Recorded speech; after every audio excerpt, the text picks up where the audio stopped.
조명이 아직 무대 전체를 밝히지 못한 그 짧은 순간, 늘 완벽해 보이던 한 이름 앞에서 세상은 잠시 호흡을 고릅니다. 흠잡을 데 없는 이미지, 절제된 미소, 그리고 언제나 논란의 바깥에 서 있을 것만 같았던 배우 김태희. 그러나 어느 날 아주 조용히 흘러나온 한 이야기가 그녀를 둘러싼 공기의 결을 바꾸기 시작했습니다. 확정도, 단정도 없었던 의혹은 파문처럼 번져갔고, 대중은 처음으로 완벽함이라는 수식어 너머에 존재하는 인간 김태희의 또 다른 얼굴과 마주하게 됩니다. 오늘 우리가 들여다보려는 것은 자극적인 폭로나 소란스러운 공방이 아닙니다. 침묵과 시선 사이에서 형성된 김태희 스캔들의 시작 지점입니다. 고요해 보이던 시간은 오래 이어지지 않았습니다.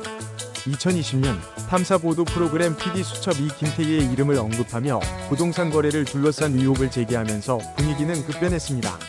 보도에 따르면 그녀는 서울 외 지역에 설립된 이른바 페이퍼 컴퍼니를 통해 강남에 약 132억 원 상당 건물을 매입했고, 이 과정에서 부동산 양도소득세를 회피하려 했다는 의심을 받았습니다. 팔로 추정 금액이 수십억 원에 이를 수 있다는 분석까지 더해지며 논란은 빠르게 확산됐습니다. 이 사안은 단순히 한 배우 개인의 문제가 아니었습니다. 이병헌, 권상우 등 여러 톱스타들의 이름이 함께 거론되며 연예계 전반으로 불씨가 번졌고 사회적 논쟁으로까지 이어졌습니다. 특히 대중의 시선이 더욱 냉정해졌던 이유는 김태희가 코로나19 팬데믹 당시 세입자의 임대료를 인하하며 모범적인 유명인으로 평가받아왔기 때문입니다. 일부에서는 지적인 이미지가 잘못된 선택에 사용됐다는 날선 비판도 이어졌고, 그녀를 둘러싼 완벽한 이미지에는 처음으로 균열이 생기기 시작했습니다. 논란이 완전히 가라앉기도 전인 2023년 또 하나의 세금 이슈가 다시 수면 위로 떠올랐습니다. 광고 수익에 대한 소득 신고 과정에서 오류가 발생해 세무당국으로부터 수억 원대의 추가 세금과 가산세를 납부했다는 사실이 알려진 것입니다.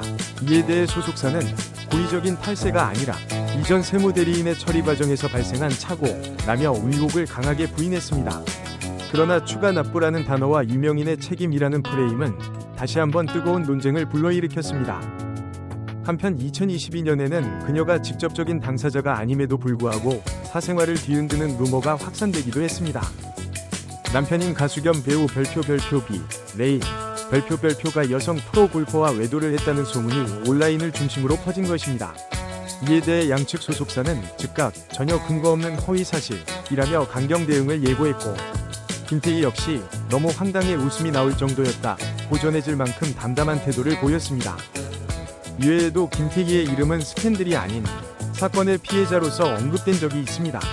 지속적인 스토킹 끝에 가해자가 실형을 선고받은 일, 해외 촬영 중 무장 강도를 당했던 사건, 그리고 작품을 둘러싼 엇갈린 연기 평가까지, 이 모든 순간은 그녀가 논란의 중심에 서기보다는 대중의 시선 속에서 끊임없이 해석되고 소비되어 온 존재임을 보여줍니다. 완벽해 보였던 이미지의 이면에서 김태희는 단 한 번도 소란을 키우지 않았습니다. 그녀는 다만 침묵과 해명 사이에서 선택의 무게를 견디며 조용히 자신의 자리를 지켜왔을 뿐입니다. 의혹과 소문이 교차하던 순간들 속에서도 김태희는 감정을 앞세우지 않았습니다. 언제나 같은 자리에서 같은 속도로 자신의 삶과 일을 이어갔습니다. 어쩌면 완벽함이라는 이름 뒤에 숨겨져 있던 것은 스캔들이 아니라 선택에 대한 책임과 침묵의 무게였는지도 모릅니다. 그래서 지금 우리는 한 배우의 논란을 넘어 김태희라는 사람이 보여준 태도와 시간의 결을 다시 바라보게 됩니다. 그리고 이 이야기는 아직 끝나지 않았습니다. 대중의 시선이 바뀔 때마다 그녀의 선택 역시 또 다른 의미로 기록될 테니까요. 지금까지의 이야기가 여러분의 생각을 잠시라도 멈춰 세웠다면 구독과 좋아요로 함께해주세요. 여러분의 작은 클릭 하나가 더 깊고 진솔한 이야기를 전할 수 있는 큰 힘이 됩니다. 끝까지 시청해주셔서 진심으로 감사드리며 다음 영상에서도 더욱 의미 있는 이야기로 찾아뵙겠습니다. 감사합니다.